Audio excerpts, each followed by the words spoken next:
बिस्मिल्लाहिर्रहमानिर्रहीम अस्सलाम वालेकुम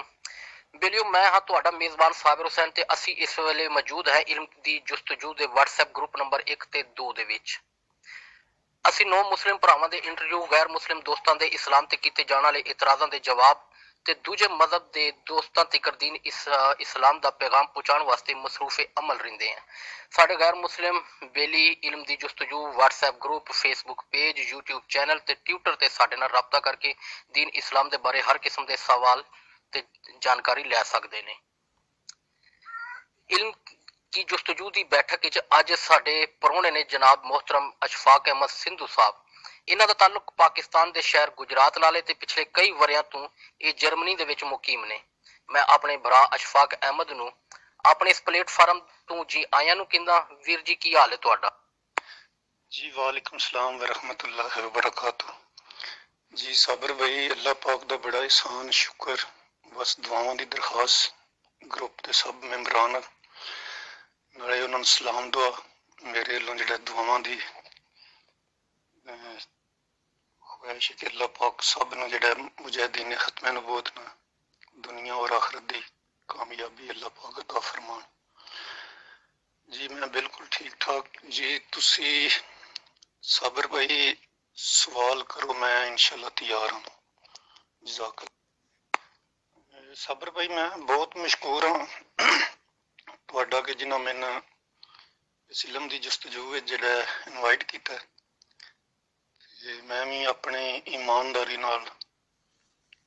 जिहड़ी कोई मेरे को गलबात हुई वो मैं इंशाल्लाह दस्सांगा ताकि साडे कादियानी दोस्त जिहड़े ने वो भी गौर फिक्र करन और अल्लाह पाक सानू भी ते उन्हां नूं भी दोज़ख तों बचण दी तौफीक अता फरमान आमीन सुम्मा आमीन जज़ाकल्लाह बड़ी मेहरबानी जनाब ਵੀਰ ਜੀ ਸਭ ਤੋਂ ਪਹਿਲੇ ਸਾਡੇ ਸੁਣਨ ਵਾਲੇ ਦੋਸਤਾਂ ਨੂੰ ਤੁਸੀਂ ਇਹ ਦੱਸੋ ਕਿ ਤੁਹਾਡਾ ਤਾਲੁਕ ਜ਼ਿਲ੍ਹਾ ਗੁਜਰਾਤ ਦੇ ਕਿਸ ਗਿਰਾਂ ਨਾਲੇ ਤੇ ਤੁਹਾਡੇ ਵੱਡ ਵਡੇਰੇ ਕਾਦੀਆਨੀਅਤ ਦੇ ਚੁੰਗਲ 'ਚ ਕਿਵੇਂ ਫਸੇ ਸਨ जी साबिर भाई मेरा तलक गुजरात के पिंड गोले की नाले जिथे दे काजी अकमल साहब हुए ने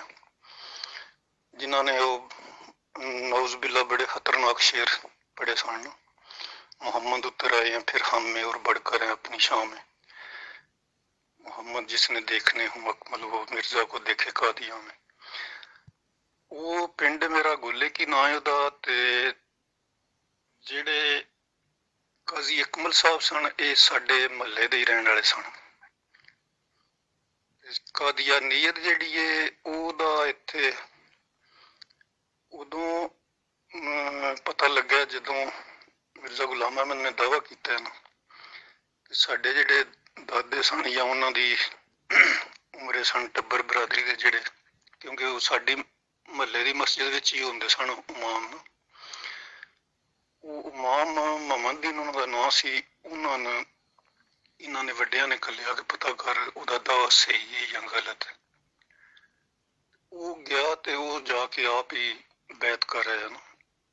उस आके जिस वेले दस्सिया ये साडे जिहड़े सन वडेरे ये सन काश्तकार सारा दिन डेरे ते काम काज करदे हुंदे हन इन्हां नूं की पता सी ना कुरान दा ना हदीस दा विचारियां इन्होंने फिर यही सलाह बनाई हुई जे यही मालूमात इन्नी दीन दे बारे आस पास दे जिहड़े पिंड सन भी उन्हां को आके फतवा लेंदे ते ये फिर साडे दादे जिहड़े सन ये हो गए ना ਜੀ ਅਸ਼ਫਾਕ ਸਾਹਿਬ ਤੁਹਾਡੀ ਇਸ ਗੱਲ ਤੋਂ ਉਸ ਗੱਲ ਇਹ ਸਮਝ ਆਉਂਦੀ ਏ ਕਿ ਜਿਵੇਂ ਉਹ ਕਹਿੰਦੇ ਨੇ ਕਿ ਹਾਜ਼ਰ ਪਿੱਛੇ ਇਸ ਇਮਾਮ ਦੇ ਅੱਲਾਹੁ ਅਕਬਰ ਤੁਹਾਡੇ ਵੱਡਿਆਂ ਨੇ ਇਮਾਮ ਮਸਜਿਦ ਦੇ ਕਹਿਣ ਦੇ ਉੱਤੇ ਜਨਾਬ ਜੀ ਕਾਦੀਆਨੀਅਤ ਕਬੂਲ ਕਰ ਲਈ ਚਲੋ ਵੀਰ ਜੀ ਕਾਦੀਆਨੀਅਤ ਵਿੱਚ ਦਾਖਲ ਹੁੰਦੇ ਸਾਰੀ ਜਮਾਤ ਦੀ ਤਰਫੋਂ ਕਈ ਚੰਦੇ ਲਾਗੂ ਹੋ ਜਾਂਦੇ ਨੇ ਤੇ ਮੇਰੀ ਨਾਕਸ ਮਾਲੂਮਾਤ ਦੇ ਮੁਤਾਬਕ ਜਮਾਤੇ ਅਹਿਮਦੀਆ ਇਸ ਵੇਲੇ तकरीबन मुख्तलिफ नावां नालों कोई 60 तो उत्ते चंदे की इकसाम मुतारफ करवा चुकी है कि ये फलां शह दा चंदा ये फलां काम दा चंदा मेरा तुहाडे कोल सवाल है कि तुसी ते तुहाडा खानदान क्या जमाते अहमदिया नूं चंदे वगैरह दिंदा हुंदा सी अगर दिंदा सी ते किन्ना दिंदा सी अगर नहीं सी दिंदे ते क्यों नहीं सी दिंदे जी साबिर भाई ये जिहड़ा ना सवाल तुहाडा चंदे वाला ये ते मैनूं इधर आके पता लग्या है कि चंदा ना देने वाले जमात चों अखराज कर देंगे ना यानी ਕਾਫੀ ਦੇਰ ਬਾਅਦ ਪਤਾ ਲੱਗਿਆ। ਜਦੋਂ ਮੈਂ ਰਿਹਾ ਵਾਂ ਪਾਕਿਸਤਾਨ, ਜਾਂ ਸਾਡੇ ਬਜ਼ੁਰਗ ਸਨ, ਉਹਨਾਂ ਨੇ ਜਾਂ ਸਦਰ ਸਾਹਿਬ ਜਿਹੜੀ ਰਸੀਦ ਦਿੰਦੇ ਸਨ ਨਾ, ਉਹਦੇ ਉੱਤੇ ਨਿਰਾ ਬੜੀ ਵਾਰੀ ਰਸੀਦ ਵੀ ਨਹੀਂ ਸਨ ਦਿੰਦੇ, ਨਿਰਾ ਇਹ ਚੰਦਾ ਇੰਨਾ ਹੈ ਨਾ, ਉਹ ਚੰਦਾ ਬਜ਼ੁਰਗ ਉਹਨਾਂ ਨੂੰ ਦੇ ਛੱਡਦੇ ਸਨ। ਤੇ ਜੇ ਕਦੀ ਰਸੀਦ ਦੇਣ ਵੀ ਤੇ ਉੱਥੇ ਨਿਰਾ ਉਂਝ ਹੀ ਲਿਖਿਆ ਹੁੰਦਾ ਸੀ ਇੰਨੇ ਪੈਸੇ ਨਾ। ਤੇ ਜਿਤਨੇ ਚੰਦਿਆਂ ਦੀ ਲਿਸਟ ਹੁਣ ਅਸਾਂ ਵੇਖੀ ਹੈ ਨਾ, ਇਹ ਤਾਂ ਮੈਂ ਦਾਅਵੇ ਨਾਲ ਆਖਣਾ ਨਾ, ਜਿਸ ਤਰੀਕੇ ਬੰਦੇ ਕਾਦੀਆਨੀਅਤ ਵਿੱਚ ਦਾਖਲ ਹੋਏ ਨਾ ਬਗੈਰ ਮਤਲਬ ਕੁਰਾਨ ਹਦੀਸ ਤੋਂ ਸਮਝਣੇ ਤੋਂ, ਅਗਰ ਇਹ ਲਿਸਟ ਜਿਹੜੀ ਹੈ ਨਾ ਇਹ ਹੁਣ ਵੀ ਘਰਾਂ ਘਰਾਂ ਵਿੱਚ ਜਾ ਕੇ ਵਿਖਾਈਏ ਨਾ, ਇਹ ਚੰਦੇ ਤੁਹਾਡੇ ਪੈਂਦੇ ਨੇ, ਤੇ ਸਾਡੇ ਪਿੰਡ ਵਾਲੇ ਜਿਹੜੇ ਨੇ ਉਹ ਤੇ ਖੜੇ ਖਲੋਤੇ ਜਮਾਤ ਨੂੰ ਛੱਡ ਜਾਣ, ਇਹ ਨਾ ਕੀ ਟੈਕਸ ਲਾਏ ਇਹਨਾਂ ਨੂੰ। ਇੱਕ ਵਾਕਿਆ ਮੈਂ ਦੱਸਣਾ ਵਾ ਤੁਹਾਨੂੰ, ਮੇਰੇ ਵੱਡੇ ਭਾਈ ਦੇ ਸਹੁਰੇ ਨਾਲ 2-3 ਪਿੰਡ ਛੱਡ ਕੇ ਅੱਗੇ ਉਹਨਾਂ ਦਾ ਪਿੰਡ ਹੈ, ਜ਼ਿਲ੍ਹਾ ਮੰਡੀ ਵਿੱਚ ਆਉਂਦਾ, ਯਾਨੀ ਜ਼ਿਲ੍ਹਾ ਮੰਡੀ ਦਾ ਪਹਿਲਾ ਪਿੰਡ ਹੈ, ਤੇ ਸਾਡੇ ਤੋਂ ਤੀਸਰਾ ਚੌਥਾ ਪਿੰਡ ਬਣਦਾ ਹੈ। 3 ਪਿੰਡ ਸਾਡੇ ਅੱਗੇ ਫਿਰ ਬਾਰਡਰ ਆ ਜਾਂਦਾ ਮੰਡੀ ਦਾ। ਜਿਹੜਾ ਉਹ ਪਹਿਲਾ ਪਿੰਡ ਹੈ ਅਸਦੁੱਲਾਪੁਰ ਦਾ ਨਾਂ ਹੈ, ਉੱਥੇ ਦੇ ਚੌਧਰੀ ਨਵਾਜ਼ ਵੜੈਚ ਨੂੰ ਉਹਨਾਂ ਕੱਢਿਆ ਸਿਰਫ ਇਸ ਗੱਲੇ ਕਿ ਚੰਦਾ ਨਹੀਂ ਦਿੰਦਾ। ਉਹ ਕੋਈ 10-12 ਜੀ ਬਣਦੇ ਸਨ, 2 ਬੇਟੇ ਸਨ ਉਹਦੇ, ਅੱਗੋਂ ਸ਼ਾਦੀशुदा ਸਨ, ਬਾਲ ਬੱਚਾ। ਉਹਨਾਂ ਨੇ ਮਤਲਬ ਜਿਸ ਵੇਲੇ ਕੱਢਿਆ ਕਿ ਤੁਸੀਂ ਚੰਦਾ ਨਹੀਂ, ਕੋਈ ਮਰੱਬੀ ਜਜ਼ਬਾਤੀ ਹੋਵੇ ਤਾਂ ਉਸ ਆਖਿਆ ਹੋਵੇ ਤਾਂ ਤੁਹਾਡਾ ਅਖਰਾਜ ਹੋ ਜਾਣਾ ਜੇ ਨਾ ਮਤਲਬ ਕੱਢਿਓ ਜੇ ਦਿੱਤੋ ਜੇ ਚੰਦਾ। ਉਹਨਾਂ ਆਖਿਆ ਸਹੀ ਹੈ, ਸਾਡਾ ਸਿਰ ਛੁੱਟਾ ਅੱਗੋਂ ਚੰਦਿਆਂ ਤੋਂ ਨਾ, ਉਹ ਅਲਹਮਦੁਲਿਲਾ ਮੁਸਲਮਾਨ ਹੋ ਗਏ ਨਾ ਪੱਕੇ। ਤੇ ਉੱਥੇ ਪਿੰਡਾਂ ਵਿੱਚ ਇੰਝ ਦਾ ਹਿਸਾਬ ਹੈ, ਸਾਡੇ ਕੋਲ ਵੀ ਜਿਹੜਾ ਉਹ ਚੰਦਾ ਪਹਿਲਾਂ ਤੇ ਪੂਰਾ ਮਤਲਬ ਏਡਾ ਜ਼ਬਰਦਸਤੀ ਕਰਦੇ ਹੀ ਨਹੀਂ, ਵੇ ਦਿਓ ਹੀ ਦਿਓ ਹਰ ਹਾਲ ਵਿੱਚ। ਤੇ ਜੇ ਕਦੀ ਉਂਝ ਸਦਰ ਸਾਹਿਬ ਕੋਈ 1-2 ਫੇਰਾ ਮਾਰ ਜਾਣ ਤੇ ਦਿਲ ਜੇ ਤੇ ਅਗਲੇ ਆਖਣ ਵੀ ਅਸੀਂ ਐਲਾਨ ਕਰਾਉਣ ਲੱਗੇ ਜੇ ਮੁਸਲਮਾਨ ਹੋਣ ਲੱਗੇ ਜੇ ਅੱਗੋਂ ਸਾਨੂੰ ਤੰਗ ਕੀਤਾ ਜੇ, ਉਹ ਅੱਗੋਂ ਆ ਛੱਡਦੇ ਨੇ ਨਹੀਂ ਨਹੀਂ ਅਸੀਂ ਤੰਗ ਨਹੀਂ ਕਰਦੇ ਜਦੋਂ ਦਿਲ ਜੇ ਦੇ ਛੜਿਆ ਜੇ। ਸਾਡੇ ਕੋਲ ਤੇ ਪਿੰਡਾਂ ਵਿੱਚ ਇਹ ਪੋਜੀਸ਼ਨ ਹੈ, ਉਹ ਤੇ ਕਰਮ ਵਾਲਿਓ ਇਤਨੀ ਲਿਸਟ ਜਿਹੜੀ ਤੁਸੀਂ ਵੀ ਦੱਸ ਦਿਓ, ਇਹ ਤੇ ਅਗਰ ਸਾਰਿਆਂ ਨੂੰ ਜਾ ਕੇ ਉਂਝ ਹੀ ਵਿਖਾਈਏ ਤੇ ਉਹ ਉਂਝ ਹੀ ਹੱਥ ਖੜੇ ਕਰ ਜਾਣਗੇ, ਸਾਡੀ ਤੋਬਾ ਕਾਦੀਆਨੀ ਹੈ। ਮਾਸ਼ਾਅੱਲਾ, ਕਿਆ ਬਾਤ ਹੈ ਵੀਰ ਜੀ, ਜ਼ਬਰਦਸਤ ਗੱਲ ਸੁਣਾਈ ਤੁਸੀਂ। ਵੀਰ ਜੀ, ਤੁਹਾਡਾ ਖਾਨਦਾਨ ਕੋਈ ਏਡਾ ਪੜ੍ਹਿਆ ਲਿਖਿਆ ਨਹੀਂ ਹੈ ਕਿ ਉਹ ਤਹਿਕੀਕ ਔਰ ਰਿਸਰਚ ਕਰਕੇ ਉਹਨੇ ਕਾਦੀਆਨੀਅਤ ਕਬੂਲ ਕੀਤੀ ਹੋਵੇ। ਤੇ ਤੁਸੀਂ ਜਿਸ ਤਰ੍ਹਾਂ ਪਹਿਲੇ ਦੱਸਿਆ ਕਿ ਹਾਜ਼ਰ ਇਸ ਪਿੱਛੇ ਇਸ ਇਮਾਮ ਦੇ ਅੱਲਾਹੁ ਅਕਬਰ ਤੁਹਾਡੇ ਵੱਡਿਆਂ ਨੇ ਕਹਿ ਦਿੱਤਾ ਕਿ ਇਮਾਮ ਮਸਜਿਦ ਉੱਥੋਂ ਹੋ ਕੇ ਆਇਆ ਤੇ ਉਹ ਬੈਤ ਕਰਕੇ ਆ ਗਿਆ, ਤੇ ਪਿੱਛੇ ਜਨਾਬ ਤੁਹਾਡੇ ਵੱਡਿਆਂ ਨੇ ਵੀ ਉਹਦੇ ਪਿੱਛੇ ਲੱਗ ਕੇ ਜਨਾਬ ਕਾਦੀਆਨੀਅਤ ਕਬੂਲ ਕਰ ਲਈ। ਤੁਸੀਂ ਕਦੇ ਸੋਚਿਆ ਜਾਂ ਆਪਣੇ ਕਿਸੇ ਵੱਡਿਆਂ ਨੂੰ ਪੁੱਛਿਆ ਸੀ ਕਿ ਅਸੀਂ ਕਾਦੀਆਨੀ ਕਿਉਂ ਹੈਗੇ ਹਾਂ? ਅਗਰ ਕਦੇ ਸੋਚਿਆ ਸੀ ਜਾਂ ਕਿਸੇ ਵੱਡੇ ਨੂੰ ਪੁੱਛਿਆ ਸੀ ਤੇ ਅੱਗੋਂ ਕੀ ਜਵਾਬ ਮਿਲਦਾ ਸੀ ਤੁਹਾਨੂੰ ਕਿ ਅਸੀਂ ਕਿਉਂ ਕਾਦੀਆਨੀ ਹੋਏ ਹਾਂ? ਕੋਈ ਰੀਜ਼ਨ, ਕੋਈ ਦਲੀਲ, ਕੋਈ ਤਾਵੀਲ ਕੋਈ ਪੇਸ਼ ਕਰਦੇ ਸਨ? ਜੀ ਸਾਬਰ ਭਾਈ, ਅਕਸਰ ਗੱਲ ਹੁੰਦੀ ਰਹਿੰਦੀ ਸੀ, ਲੇਕਿਨ ਬਜ਼ੁਰਗ ਵੀ ਸਾਡੇ ਅੱਗੋਂ ਮਤਲਬ ਦਾਦਾ ਵੀ ਅਨਪੜ੍ਹ ਸਨ, ਕੁਰਾਨ ਹਦੀਸ ਨਹੀਂ ਹਨ ਜਾਣਦੇ, ਤੇ ਬਜ਼ੁਰਗ ਵੀ ਜਿਹੜੇ ਸਨ ਉਹ ਨਾਜ਼ਰਾ ਕੁਰਾਨ ਜਿਹੜਾ ਉਹ ਪੜ੍ਹਦੇ ਹਨ, ਉਹਦੇ ਵਿੱਚ ਵੀ ਪਤਾ ਨਹੀਂ ਕਿੰਨੀਆਂ ਗਲਤੀਆਂ ਹੋਣ। ਤੇ ਉਹਨਾਂ ਨਾਲ ਕਦੀ ਗੱਲ ਹੁੰਦੀ ਸੀ ਨਾ, ਤੇ ਉਹ ਵੀ ਵਿਚਾਰੇ ਯਾਦ ਸਨ ਕਿ ਉਹ ਫਲਾਣਾ ਬੰਦਾ ਜਿਹੜਾ ਨਾ ਉਹ ਬੜਾ ਪੜ੍ਹਿਆ। ਮਿਸਾਲ ਦੇ ਤੌਰ ਤੇ ਕਾਜ਼ੀ ਅਕਮਲ ਸਾਹਿਬ ਦੇ ਰਿਸ਼ਤੇਦਾਰ ਹੀ ਨੇ, ਉਹ ਕਾਫੀ ਇਲਮ ਯਾਫਤਾ ਸਨ। ਮਿਸਾਲ ਦੇ ਤੌਰ ਤੇ ਹੈਡਮਾਸਟਰ ਵੀ ਸਨ, ਤੇ ਇੱਧਰ ਮਸਜਿਦ ਵਿੱਚ ਵੀ ਅਸੀਂ ਜਦੋਂ ਜਾਂਦੇ ਹਾਂ ਨਮਾਜ਼ ਵਗੈਰਾ ਜੁਮਾ ਸ਼ੁਮਾ ਉਹ ਅਕਸਰ ਪੜ੍ਹਾਉਂਦੇ ਹਨ ਜਦੋਂ ਮੁਰੱਬੀ ਸਾਹਿਬ ਨਾ ਹੋਣ। ਤੇ ਬਜ਼ੁਰਗ ਜਿਹੜੇ ਸਨ ਉਹ ਉਹਨਾਂ ਦਾ ਇਸ਼ਾਰਾ ਦਿੰਦੇ ਸਨ ਕਿ ਉਹ ਪੜ੍ਹਿਆ ਲਿਖਿਆ, ਤੇ ਅਸੀਂ ਇਹ ਵੀ ਵੇਖਦੇ ਹਾਂ ਕਿ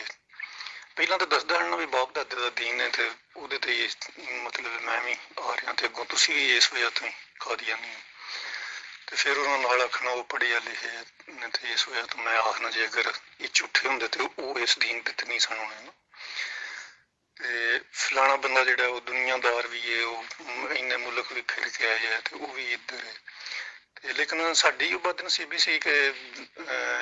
ਪੜ੍ਹੇ ਵੀ ਨਾ ਕੁਰਾਨ ਹਦੀਸ, ਤੇ ਸ਼ੌਕ ਵੀ ਐਡਾ ਕੋਈ ਨਹੀਂ ਸੀ ਇਸ ਦੀਨ ਦੇ ਬਾਰੇ। ਬੱਚੇ ਵੀ ਸਾਨੂੰ ਕੁਝ ਮਤਲਬ ਉਂਝ ਵੀ ਇਤਨਾ ਸ਼ੌਕ ਵੱਲੇ ਸੀ, ਤੇ ਉਹ ਇਸ ਵਜ੍ਹਾ ਤੋਂ ਫਿਰ ਉਹ ਤੇ ਇਹੀ ਜਵਾਬ ਦਿੰਦੇ ਸਨ। ਤੇ ਲੇਕਿਨ ਅਸੀਂ ਫਿਰ ਇਹ ਜ਼ਿਹਨ ਵਿੱਚ ਆਉਂਦਾ ਸੀ ਅਕਸਰ ਕਿ ਤੇ ਸਾਬੋ ਹੀ ਹੋ ਗਿਆ, ਜਿਵੇਂ ਮਤਲਬ ਅਬੂ ਜਹਿਲ ਵੀ ਆਖਦਾ ਸੀ ਪਿਓ ਦਾਦੇ ਦਾ ਦੀਨ ਕਿਵੇਂ ਛੱਡਾਂ। ਵੀਰ ਜੀ, ਇਹ ਜਿਹੜੀ ਤੁਸੀਂ ਗੱਲ ਕਰ ਰਹੇ ਜੇ ਕਿ ਫਲਾਣਾ ਬੰਦਾ ਪੜ੍ਹਿਆ ਲਿਖਿਆ ਤੇ ਉਹ ਵੀ ਕਾਦੀਆਨੀ ਹੈ, ਤੇ ਫਲਾਣਾ ਦੁਨੀਆਦਾਰ ਹੈ ਤੇ ਉਹ ਵੀ ਕਾਦੀਆਨੀ ਹੈ, ਤੇ ਫਲਾਣਾ ਬੰਦਾ ਇੰਨੇ ਮੁਲਕ ਫਿਰ ਕੇ ਆਇਆ ਤੇ ਉਹ ਵੀ ਕਾਦੀਆਨੀ ਹੈ। ਇਹ ਕੋਈ ਮਜ਼ਹਬ ਦੇ ਹੱਕ ਹੋਣ ਦੀ ਦਲੀਲ ਤਾਂ ਨਹੀਂ ਨਾ ਹੋਈ। ਅਗਰ ਇਸ ਲਿਹਾਜ਼ ਨਾਲ ਵੇਖਿਆ ਜਾਏ ਤੇ ਕਾਦੀਆਨੀਆਂ ਨਾਲੋਂ ਯਹੂਦੀ ਤੇ ਈਸਾਈ ਜਿਹੜੇ ਨੇ ਉਹ ਪੂਰੀ ਦੁਨੀਆ ਦੇ ਵਿੱਚ ਜਨਾਬ ਫੈਲੇ ਹੋਏ ਨੇ, ਫਿਰ ਉਹਨਾਂ ਦਾ ਮਜ਼ਹਬ ਸੱਚਾ ਹੈ। ਮਾਲੋ ਦੌਲਤ ਵੀ ਉਹਨਾਂ ਦੇ ਕੋਲ ਬਥੇਰਾ ਹੈ ਤੇ ਪੜ੍ਹੇ ਲਿਖੇ ਵੀ ਮੇਰਾ ਖਿਆਲ ਹੈ ਕਿ ਕਾਦੀਆਨੀ ਨਾਲੋਂ ਜ਼ਿਆਦਾ ਹੈਗੇ ਨੇ। ਤੇ ਬਹਰਹਾਲ ਵੀਰ ਜੀ, ਤੁਸੀਂ ਕਾਫੀ ਅਰਸਾ ਜਰਮਨੀ ਤੇ ਇਟਲੀ ਦੇ ਵਿੱਚ ਗੁਜ਼ਾਰਿਆ। ਜਦੋਂ ਤੁਸੀਂ ਕਾਦੀਆਨੀ ਹੈਗੇ ਸੀ, ਇਸ ਦੌਰਾਨ ਜਮਾਤੇ ਅਹਿਮਦੀਆ ਨੇ ਤੁਹਾਨੂੰ ਜਰਮਨੀ ਜਾਂ ਇਟਲੀ ਦੇ ਵਿੱਚ ਕੋਈ ਸਪੋਰਟ ਵਗੈਰਾ ਫਰਾਹਮ ਕੀਤੀ ਕਿ ਨਹੀਂ ਕੀਤੀ? ਮਿਸਾਲ ਦੇ ਤੌਰ ਤੇ ਜਿਵੇਂ ਜੌਬ ਦੇ ਸਿਲਸਿਲੇ ਦੇ ਵਿੱਚ ਕੋਈ ਤੁਹਾਡੀ ਮਦਦ ਕੀਤੀ ਹੋਵੇ, ਜਾਂ ਕੋਈ ਰਿਹਾਇਸ਼ ਦਾ ਤੁਹਾਡਾ ਬੰਦੋਬਸਤ ਕੀਤਾ ਹੋਵੇ, ਜਾਂ ਨੈਸ਼ਨਲਿਟੀ ਵਗੈਰਾ ਦੇ ਬਾਰੇ ਤੁਹਾਡੇ ਨਾਲ ਕੋਈ ਤਾਮਨ ਕੀਤਾ ਹੋਵੇ ਜਮਾਤੇ ਅਹਿਮਦੀਆ ਨੇ? ਕਿਉਂਕਿ ਬਹੁਤ ਜ਼ਿਆਦਾ ਲੋਕ ਜਿਹੜੇ ਬੈਤ ਹੁੰਦੇ ਨੇ, ਮੇਰੀ ਮਾਲੂਮਾਤ ਦੇ ਮੁਤਾਬਿਕ, ਮੇਰੀ ਨਾਕਸ ਮਾਲੂਮਾਤ ਦੇ ਮੁਤਾਬਿਕ, ਉਹ ਸਿਰਫ ਇਹਨਾਂ ਚੀਜ਼ਾਂ ਦੀ ਖਾਤਰ ਜਿਹੜਾ ਨਾ ਕਾਦੀਆਨੀ ਹੁੰਦੇ ਨੇ। ਤੇ ਤੁਹਾਡੇ ਇਸ ਸਿਲਸਿਲੇ ਦੇ ਵਿੱਚ ਕੋਈ ਜਮਾਤੇ ਅਹਿਮਦੀਆ ਨੇ ਤੁਹਾਡੇ ਨਾਲ ਕੋਈ ਤਾਮਨ ਕੀਤਾ ਹੋਵੇ, ਕੋਈ ਤੁਹਾਡੀ ਸਪੋਰਟ ਕੀਤੀ ਹੋਵੇ, ਤੇ ਉਹ ਸਾਡੇ ਇੱਥੇ ਵੀਰਾਂ ਨੂੰ ਜ਼ਰੂਰ ਦੱਸੋ ਜਨਾਬ। ਜੀ ਸਾਬਰ ਭਾਈ, ਮੈਂ ਜਦੋਂ ਜਰਮਨੀ ਆਇਆ ਨਾ ਸੰਨ 96 ਵਿੱਚ, ਉਸ ਵੇਲੇ ਆ ਕੇ ਕੇਸ ਕਰਾਇਆ। ਉਹਦੇ ਵਿੱਚ ਕੋਈ ਕਿਸੇ ਬੰਦੇ ਨੇ ਮਦਦ ਨਹੀਂ ਕੀਤੀ ਤੇ ਨਾ ਹੀ ਕੋਈ ਇੱਥੇ ਕਰ ਸਕਦਾ ਹੈ ਨਾ। ਹਾਂ, ਨਵੇਂ ਬੰਦੇ ਨੇ ਅਗਰ ਉਹ ਪੈਸੇ ਦੇਣ ਜਾਂ ਉੱਧਰੋਂ ਲਿਆਉਣ, ਉਹ ਇੱਕ ਅਲੱਗ ਮਸਲਾ ਹੈ। ਲੇਕਿਨ ਇੱਥੇ ਆ ਕੇ ਜਿਸ ਵੇਲੇ ਬੰਦਾ ਕੇਸ ਕਰਾਉਂਦਾ ਨਾ, ਤੇ ਇਹਨਾਂ ਦੇ ਕਾਨੂੰਨ ਦੇ ਹਿਸਾਬ ਵਿੱਚ ਇੱਕ ਤੇ ਉਹਦਾ ਬਿਆਨ ਜਿਹੜਾ ਉਹ ਸਹੀ ਹੋਣਾ ਚਾਹੀਦਾ ਹੈ, ਜਿਹਦੇ ਵਿੱਚ ਕਿ ਪਿੱਛੇ ਵਾਕਈ ਉਹ ਵਾਕਿਆ ਪੇਸ਼ ਆਇਆ ਹੋਵੇ ਔਰ ਜਾਨ ਦਾ ਖਤਰਾ ਹੋਵੇ ਨਾ। ਦੂਸਰਾ ਇਹ ਫਿਰ ਉਹ ਤਸਦੀਕ ਵੀ ਕਰਾਉਂਦੇ ਨੇ, ਕਿਉਂਕਿ ਮੈਂ ਵੀ ਜਿਹੜਾ ਝੂਠ ਬੋਲਿਆ ਸੀ, ਫਰਾਡ ਲਾਇਆ ਸੀ, ਉਹ ਪਿੱਛੋਂ ਨਾ ਤਹਿਕੀਕ ਕਰਾਈ, ਕੋਈ ਗੱਲਬਾਤ ਨਹੀਂ ਸੀ ਨਾ। ਤੇ ਬਾਕੀ ਕੋਈ ਮਦਦ ਜਮਾਤੀ ਵੇਸ ਤੇ ਕੋਈ ਨਹੀਂ ਕਰਦੇ। ਹਾਂ, ਮੇਰੇ ਪਿੰਡ ਦੇ ਸਨ ਮਤਲਬ ਜਾਣਨ ਵਾਲੇ, ਉਹਨਾਂ ਨੇ ਵੈਸੇ ਕੰਮ ਸ਼ਮ ਢੂੰਡ ਕੇ ਦਿੱਤਾ, ਜਾਂ ਮਤਲਬ ਹੋਰ ਕੋਈ ਪੈਸਿਆਂ ਦੀ ਲੋੜ ਹੋਣੀ, ਉਧਾਰੇ ਲੈ ਲੈਣੇ, ਜਾਂ ਉਂਝ ਕੋਈ ਮਤਲਬ ਇੱਦੇ ਉੱਦੇ ਜਾਣਾ ਹੋਵੇ, ਉਹ ਇੱਕ ਨਾਰਮਲ ਹੈ। ਲੇਕਿਨ ਜਮਾਤੀ ਵੇਸ ਤੇ ਕੋਈ ਨਹੀਂ ਹੋਇਆ ਨਾ। ਤੇ ਨਵੇਂ ਬੰਦੇ ਨੇ ਜਿਹੜਾ ਉਹ ਇੱਧਰ ਲਿਆਉਣ ਵਾਸਤੇ ਉਹ ਕੀ ਤਰੀਕਾਕਾਰ ਕਰਦੇ ਨੇ ਜਾਂ ਕੀ ਲਾਲਚ ਦਿੰਦੇ ਨੇ, ਉਹ ਮੇਰੇ ਕੋਲ ਕੋਈ ਮਾਲੂਮਾਤ ਨਹੀਂ ਹੈ। ਐਸਾ ਮੇਰੇ ਕੋਲ ਵਾਕਿਆ ਹੀ ਨਹੀਂ ਕੋਈ, ਤੇ ਝੂਠ ਮੈਂ ਨਹੀਂ ਬੋਲਣਾ ਚਾਹੁੰਦਾ ਨਾ। ਇਹ ਅਗਰ ਸਾਡਿਆਂ ਬੰਦਿਆਂ ਜਿਹੜੇ ਕੋਈ ਆਖਦੇ ਨੇ, ਉਹ ਮੇਰੀ ਮਾਲੂਮਾਤ ਦੇ ਮੁਤਾਬਕ, ਮੈਨੂੰ ਨਹੀਂ ਪਤਾ, ਹੋ ਸਕਦਾ ਉਹਨਾਂ ਕੋਲ ਕੋਈ ਹਕੀਕਤ ਹੋਵੇ, ਲੇਕਿਨ ਕੋਈ ਮਦਦ ਇਮਦਾਦ ਨਹੀਂ ਕਰਦੇ ਨਾ। ਇੱਥੇ ਬਸ ਇਹੀ ਹੈ ਕਿ ਸਹੀ ਗੱਲ ਹੈ, ਪਿੱਛੋਂ ਵਾਕਈ ਜਾਣ ਦਾ ਖਤਰਾ ਹੈ, ਤੇ ਫਿਰ ਇਹ ਕੇਸ ਪਾਸ ਕਰਦੇ ਸਨ। ਉਸ ਟਾਈਮ ਦੀ ਗੱਲ ਹੈ, ਹੁਣ ਮੈਨੂੰ ਨਹੀਂ ਪਤਾ, ਕਿਉਂਕਿ ਹੁਣ ਮੇਰੇ ਤਾਜ਼ੇ ਕੋਈ ਨਹੀਂ ਕਿਸੇ ਦੀ ਮਾਲੂਮਾਤ ਕਿ ਕਿਸੇ ਨੇ ਕਿਵੇਂ ਲੱਭੇ ਨਾ। ਤੇ ਬਾਕੀ ਪਾਕਿਸਤਾਨ ਦੇ ਵਿੱਚ ਜਿਹੜਾ ਉਹ ਇੱਥੇ ਹੁਣ ਹਜ਼ਾਰਾਂ ਕੇਸ ਹੋਏ ਨੇ ਪਾਕਿਸਤਾਨੀਆਂ ਦੇ ਜਮਾਤ ਦੇ, ਤੇ ਉਹਦੇ ਵਿੱਚੋਂ ਤੁਸੀਂ ਅਗਰ ਲਾ ਲਓ ਕੋਈ ਵਾਕਿਆਤ ਲਾਹੌਰ ਜਾਂ ਪਰਾਂ ਦੂਨ ਚੋਂ ਪਿੰਡਾਂ ਵਿੱਚ ਹੋਏ ਨੇ, ਇਹਦੇ ਤੋਂ ਇਲਾਵਾ ਕੋਈ ਐਸੇ ਵਾਕਿਆਤ ਵੀ ਨਹੀਂ ਜਿਹੜਾ ਬੰਦਾ ਆਖੇ। ਅਗਰ ਹਜ਼ਾਰਾਂ ਬੰਦਿਆਂ ਨੇ ਇੱਥੇ ਅਜ਼ੀਲ ਅਪਲਾਈ ਕੀਤੀ ਹੈ ਨਾ, ਪੋਲੀਟੀਕਲ ਸਟੇ, ਉਹਦੇ ਵਿੱਚੋਂ ਤੁਸੀਂ ਕਹਿ ਲਓ ਕਿ ਹਜ਼ਾਰਾਂ ਵਿੱਚੋਂ ਕੁਝ ਬੰਦੇ ਚੰਦ ਐਸੇ ਹੋਣ ਦੇ ਜਿਨ੍ਹਾਂ ਦੇ ਵਿੱਚ ਹਕੀਕਤ ਹੋਵੇ ਦੀ ਵਾਕਿਆ ਦੀ ਨਾ, ਨਹੀਂ ਤਾਂ ਸਭ ਫਰਾਡ। ਜਿਵੇਂ ਮੈਂ ਵੀ ਧੋਖਾ ਫਰਾਡ ਹੀ ਲਾਇਆ ਸੀ, ਝੂਠ ਬੋਲਿਆ ਸੀ, ਔਰ ਕਾਗਜ਼ ਵੀ ਮੇਰੇ ਰਿਜੈਕਟ ਹੋ ਗਏ ਸਨ। ਜਿਸੇ ਤਹਿਕੀਕ ਕਰਾਈ ਉਹਨਾਂ ਪਿੱਛੋਂ ਕੋਈ ਗੱਲਬਾਤ ਨਹੀਂ ਸੀ, ਰਿਜੈਕਟ ਹੋ ਗਏ ਸਨ। ਇਸ ਵਜ੍ਹਾ ਤੋਂ ਮੇਰੇ ਖਿਆਲ ਦੇ ਮੁਤਾਬਕ ਜਿਹੜਾ ਨਾ ਉਹ ਜਮਾਤ ਵੀਜ਼ਾ ਲੈ ਕੇ ਨਹੀਂ ਦੇ ਸਕਦੀ। ਇੱਕ ਕਾਨੂੰਨ ਦੇ ਵਿੱਚ ਉਹ ਨਾ ਆਉਂਦਾ ਹੋਵੇ ਤਾਂ ਜਮਾਤ ਵੀਜ਼ਾ ਨਹੀਂ ਲੈ ਕੇ ਦੇ ਸਕਦੀ। ਜੀ ਵੀਰ ਜੀ, ਜਦੋਂ ਤੁਸੀਂ ਕਾਦੀਆਨੀ ਸੀ ਤੇ ਤੁਹਾਡੇ ਜਿਹੜੇ ਮੁਸਲਮਾਨ ਦੋਸਤ, ਅਹਬਾਬ, ਰਿਸ਼ਤੇਦਾਰ ਹੈਗੇ ਸਨ ਤੁਹਾਡੇ ਨਾਲ, ਉਹਨਾਂ ਦਾ ਰਵੱਈਆ ਕਿਹੋ ਜਿਹਾ ਸੀ? ਤੇ ਉਹਨਾਂ ਦੇ ਵਿੱਚੋਂ ਕੋਈ ਤੁਹਾਨੂੰ ਤਬਲੀਗ ਵਗੈਰਾ ਕਰਦੇ ਹੁੰਦੇ ਸਨ ਕਿ ਯਾਰ ਨੂਰੇ ਇਸਲਾਮ ਦੀ ਤਰਫ ਆ ਜਾਓ, ਦੀਨੇ ਫਿਤਰਤ ਦੀ ਤਰਫ ਆ ਜਾਓ? ਕੋਈ ਦੋਸਤ, ਕੋਈ ਰਿਸ਼ਤੇਦਾਰ, ਕੋਈ ਭਰਾ ਤੁਹਾਡਾ ਜਿਹਨੇ ਤੁਹਾਨੂੰ ਇਸ ਰਾਹ ਲਾਇਆ ਹੋਵੇ ਕਿ ਯਾਰ ਤੁਸੀਂ ਜਮਾਤੇ ਅਹਿਮਦੀਆ ਦੇ ਉੱਤੇ, ਕਾਦੀਆਨੀ ਦੇ ਬਾਰੇ ਤਹਿਕੀਕ ਔਰ ਰਿਸਰਚ ਕਰੋ? ਤੇ ਕੋਈ ਐਸੇ ਦੋਸਤ ਹੈ ਸਨ ਤੁਹਾਡੇ ਰਿਸ਼ਤੇਦਾਰਾਂ ਦੇ ਵਿੱਚ ਜਾਂ ਕੋਈ ਦੋਸਤਾਂ ਬਾਬਾਂ ਦੇ ਵਿੱਚ ਜਿਨ੍ਹਾਂ ਨੇ ਤੁਹਾਡੀ ਇਸ ਸਿਲਸਿਲੇ ਵਿੱਚ ਰਹਿਨੁਮਾਈ ਕੀਤੀ ਹੋਵੇ, ਜਿਹਦੀ ਵਜ੍ਹਾ ਤੋਂ ਤੁਸੀਂ ਤਹਿਕੀਕ ਔਰ ਰਿਸਰਚ ਦੀ ਤਰਫ ਮੁੜੇ ਹੋਵੇ ਹੋ? ਜੀ ਸਾਬਰ ਭਾਈ, ਸਾਡੇ ਤਕਰੀਬਨ ਜਿਹੜਾ ਨਾ ਰਿਸ਼ਤੇਦਾਰ, ਉਹਨਾਂ ਵਿੱਚ ਐਸਾ ਕੋਈ ਵੀ ਨਹੀਂ ਕਿ ਜਿਹੜਾ ਕੁਰਾਨੋ ਹਦੀਸ ਨਾਲ, ਗ੍ਰਾਮਰ ਨਾਲ ਜਾਂ ਤਰਜਮੇ ਤਫਸੀਰ ਨਾਲ ਜਾਣਦਾ ਹੋਵੇ, ਯਾਨੀ ਉਸ ਟਾਈਮ। ਤੇ ਇੱਕ ਕਜ਼ਨ ਹੈ ਸੀ ਜਿਹੜਾ ਕੁਰਾਨ ਹਿਫਜ਼ ਜਿਸ ਕੀਤਾ ਸੀ ਨਾ, ਲੇਕਿਨ ਹਿਫਜ਼ ਕਰਨ ਨਾਲ ਵੀ ਜਿਹੜਾ ਉਹ ਇਹਨਾਂ ਮਸਾਇਲਾਂ ਦਾ ਤਾਂ ਨਹੀਂ ਪਤਾ ਲੱਗਦਾ ਨਾ। ਤੇ ਬਾਕੀ ਤਕਰੀਬਨ ਮਤਲਬ ਪੂਰਾ ਹੀ ਇਲਮ ਰੱਖਣੇ ਵਾਲੇ ਸਨ। ਤੇ ਉਹਨਾਂ ਨੂੰ ਇਹ ਤੜਪ ਤੇ ਉਹਨਾਂ ਨੂੰ ਐਸੀ ਕਿ ਕਿਸੇ ਤਰੀਕੇ ਉਸ ਦਲਦਲ ਚੋਂ ਨਿਕਲ ਜਾਣ, ਲੇਕਿਨ ਉਹਦੇ ਵਾਸਤੇ ਉਹਨਾਂ ਦਾ ਅੱਗੋਂ ਤਰੀਕਾ ਜਿਹੜਾ ਨਾ ਉਹ ਹੀ ਹੁੰਦਾ ਸੀ ਜਿਹੜਾ ਮਤਲਬ ਇੱਕ ਕੰਮ ਇਲਮ ਦੇ ਹੁੰਦੇ ਆ ਨਾ ਤਰੀਕਾਕਾਰ। ਉਹਦੇ ਵਿੱਚ ਉਹਨਾਂ ਇਹ ਆਖਣਾ ਤੁਸੀਂ ਕਾਫਰ ਮੁਸਲਮਾਨ ਹੋ ਜਾਓ, ਜਨਮ ਵੇਸੜ ਉਹਦੇ ਇਹ ਹੋਵੇਗਾ ਉਹ ਹੋਵੇਗਾ, ਤੇ ਉਹਦੇ ਨਾਲ ਜਿਹੜਾ ਨਾ ਉਹ ਸਗੋਂ ਗਲਤ ਤਰੀਕੇ ਦੀ ਵਜ੍ਹਾ ਤੋਂ ਉਸ ਵੇਲੇ ਫਿਰ ਸਾਨੂੰ ਨਫ਼ਰਤ ਹੀ ਪੈਦਾ ਹੁੰਦੀ ਸੀ। ਤੇ ਦੂਸਰਾ ਇਹ ਵੀ ਜਿਸ ਵੇਲੇ ਕੋਈ ਉਹ ਹਵਾਲਾ ਦਿੰਦੇ ਸਨ ਮਿਰਜ਼ਾ ਸਾਹਿਬ ਦੀ ਕਿਤਾਬ ਦਾ, ਇੱਕ ਹਵਾਲਾ ਹੈ, ਤੇ ਉਹ ਆ ਕੇ ਗੱਲ ਕਰੀ ਦੀ ਸੀ ਨਾ ਮੁਰੱਬੀ ਸਾਹਿਬਾਂ ਨਾਲ, ਸਦਰ ਸਾਹਿਬਾਂ ਨਾਲ ਜਾਂ ਸੈਕਟਰੀ ਸਾਹਿਬਾਂ ਨਾਲ, ਤੇ ਉਹਨਾਂ ਨੇ ਇਹ ਆਖਣਾ ਉਹ ਨਹੀਂ ਯਾਰ ਇਹ ਵੇਖੋ ਤੁਸੀਂ ਹਰ ਨਬੀਆਂ ਦਾ ਜਿਹੜਾ ਨਾ ਉਹ ਮਤਲਬ ਇਨਕਾਰ ਕੀਤਾ ਬੰਦਿਆਂ ਨੇ, ਤੇ ਉਹਨਾਂ ਨੂੰ ਬੁਰਾ ਭਲਾ ਆਖਿਆ ਤੇ ਉਹਨਾਂ ਤੇ ਇਲਜ਼ਾਮ ਲਾਏ ਨੇ, ਤੇ ਇਸੇ ਤਰੀਕੇ ਨਿਰੇ ਇਲਜ਼ਾਮ ਨੇ, ਇਹ ਗੱਲਾਂ ਮਿਰਜ਼ਾ ਸਾਹਿਬ ਨਹੀਂ ਲਿਖ ਸਕਦੇ। ਉਹ ਅਸਾਂ ਇੱਥੋਂ ਤੱਕ ਜਿਹੜਾ ਨਾ ਉਹ ਮਤਲਬ ਅੱਗੋਂ ਵੜਾ ਤੜਾ ਛੱਡਦੇ ਸਨ, ਤੇ ਪੂਰਾ ਫਿਰ ਅੱਗੋਂ ਦਿਲਚਸਪੀ ਜ਼ਿਆਦਾ ਸਾਨੂੰ ਵੀ ਕੋਈ ਨਹੀਂ ਸੀ ਹੁੰਦੀ ਵਾ ਜਿਹੜਾ ਅਸੀਂ ਉਹ ਚੈੱਕ ਕਰੀਏ ਜਾਂ ਉਹਨਾਂ ਕੋਲ ਕਿਤਾਬਾਂ ਆਖੀਏ ਲਿਆ ਕੇ ਦਿਓ, ਜਾਂ ਇਤਨੇ ਕਸੀ ਵੀ ਵਾਲੀ ਮਤਲਬ ਦਿਲਚਸਪੀ ਰੱਖਦੇ ਸਨ। ਉਹ ਇਸ ਵਜ੍ਹਾ ਤੋਂ ਇਹ ਜਿਹੜਾ ਨਾ ਮਸਲਾ ਇਹ ਤੇ ਆਈਂਦਾ ਸੀ। ਬਾਕੀ ਹੁਣ ਜਿਸ ਵੇਲੇ ਜਿਉਂ-ਜਿਉਂ ਅਗਾਂ ਤੁਰੇ ਆ ਤੇ ਫਿਰ ਪਤਾ ਲੱਗਦਾ ਗਿਆ। ਬਾਕੀ ਉਸ ਵੇਲੇ ਉਹ ਅੱਗੋਂ ਵੜਾ ਤੜਾ ਛੱਡਦੇ ਨਾ ਮੁਰੱਬੀ ਵੀ ਜੇ ਕੋਈ ਆਪਣਾ ਦੱਸਦਾ ਵੀ ਸੀ ਨਾ ਵੀ ਇੱਥੋਂ ਤੁਸੀਂ ਗਲਤ ਹੋ, ਉਹ ਅੱਗੋਂ ਮੁਰੱਬੀ ਜਿਹੜੇ ਨੇ ਉਹ ਨਾ ਜਾਂ ਸਦਰ ਸਾਹਿਬ ਜਾਂ ਵਡੇਰਿਆਂ ਜਿਹੜਾ ਉਹਨਾਂ ਫਿਰ ਇਸ ਪਾਸੇ ਗੱਲ ਨਾਲ ਲਾ ਜਾਣਾ। ਉਹ ਵੀ ਵਡੇਰੇ ਜਿਹੜੇ ਸਨ ਉਹ ਤੇ ਆਪਣੀ ਥਾਵੇਂ ਠੀਕ ਸਨ, ਚਲੋ ਉਹਨਾਂ ਤੇ ਉਹ ਆਪ ਜੇ ਇਹਨਾਂ ਗੱਲਾਂ ਤੇ ਲੱਗੇ ਸਨ ਕਿ ਮਿਰਜ਼ਾ ਸਾਹਿਬ ਬੜੇ ਅੱਛੇ ਨੇ, ਮੁਸਲਮਾਨ ਉਲਮਾ ਵੀ ਆਖਦੇ ਨੇ ਇਹ ਕਿ ਉਹ, ਤੇ ਉਹ ਜਿਹੜੇ ਉਹਨਾਂ ਮਿਰਜ਼ਾ ਸਾਹਿਬ ਦੇ ਨਬੂਵਤ ਦੇ ਦਾਅਵੇ ਤੋਂ ਪਹਿਲੇ ਫਿਰ ਉਹ ਜਿਹੜੀਆਂ ਉਹਨਾਂ ਦੀਆਂ ਗੱਲਾਂ ਕਿਸੇ ਉਲਮਾ ਨੇ ਕੀਤੀਆਂ ਹਨ ਉਹੀ ਉਹ ਸਾਨੂੰ ਵੀ ਵਹਾਉਂਦੇ ਸਨ, ਵੇਖੋ ਫਲਾਣੇ ਨੇ ਇਹ ਆਖਿਆ ਬੜੇ ਚੰਗੇ ਨੇ, ਬੜਾ ਇਲਮ ਹੈ ਉਹਨਾਂ ਕੋਲ, ਉਹ ਐਂਦਾ ਕਰਕੇ ਜਿਹੜਾ ਨਾ ਅੱਗੋਂ ਵੜਾ ਚਲਾ ਜਿਹੜਾ। ਵੀਰ ਜੀ ਤੁਹਾਨੂੰ ਜ਼ਿੰਦਗੀ ਦੇ ਵਿੱਚ ਪਹਿਲੀ ਵਾਰੀ ਕਦੋਂ ਤੇ ਕਿਵੇਂ ਅਹਿਸਾਸ ਹੋਇਆ ਕਿ ਤੁਸੀਂ ਗਲਤ ਮੰਜ਼ਿਲ ਤੇ ਰਾਈ ਜੇ, ਕਿ ਜਿਹੜੇ ਮਜ਼ਹਬ ਨੂੰ ਤੁਸੀਂ ਫਾਲੋ ਕਰ ਰਹੇ ਜੇ ਇਹ ਮਜ਼ਹਬ ਠੀਕ ਨਹੀਂ ਹੈਗਾ ਜਾਂ ਇਹਦੇ ਵਿੱਚ ਬਹੁਤ ਜ਼ਿਆਦਾ ਜਿਹੜੇ ਉਹ ਗਲਤ ਚੀਜ਼ਾਂ ਨੇ, ਇਸ ਚੀਜ਼ ਦਾ ਅਹਿਸਾਸ ਪਹਿਲੀ ਦਫਾ ਤੁਹਾਨੂੰ ਕਦੋਂ ਹੋਇਆ ਤੇ ਕਿਵੇਂ ਹੋਇਆ? ਇਹ ਸਾਡੇ ਜ਼ਰਾ ਦੋਸਤਾਂ ਦੇ ਨਾਲ ਜ਼ਰੂਰ ਸ਼ੇਅਰ ਕਰੋ ਜਨਾਬ। ਜੀ ਸਾਬਰ ਭਾਈ, ਮੈਂ ਜਦੋਂ ਜਰਮਨੀ ਤੋਂ ਮੇਰੇ ਕੇਸ ਖਤਮ ਹੋਈ ਹਰ ਚੀਜ਼, ਤੇ ਇਟਲੀ ਐਮੀਗ੍ਰੇਸ਼ਨ ਦਾ ਐਲਾਨ ਹੋ ਗਿਆ, ਮੈਂ ਇਟਲੀ ਚਲਾ ਗਿਆ, ਉੱਥੇ ਕਾਗਜ਼ ਜਮ੍ਹਾਂ ਕਰਾਏ, ਫਿਰ ਵਾਪਸ ਜਰਮਨੀ ਆ ਗਿਆ। ਹੁਣ ਕੋਈ ਸਾਲ ਬਾਅਦ ਜਿਹੜਾ ਨਾ ਕਾਗਜ਼ ਮੇਰੇ ਬਣੇ, ਮੈਂ ਉੱਥੇ ਟੁਰ ਗਿਆ। ਉੱਥੇ ਇੱਕ ਦੋ ਦਫਾ ਜਮਾਤਾਂ ਆਈਆਂ ਸਾਡੇ ਘਰ, ਇਹ ਤਬਲੀਗ ਵਾਲੀਆਂ, ਉਹਨਾਂ ਦਾ ਰਵੱਈਆ ਜਿਸ ਵੇਲੇ ਮੈਂ ਵੇਖਿਆ ਨਾ ਗੱਲ ਕਰਨ ਦਾ, ਉਹਨਾਂ ਦੀ ਤੜਪ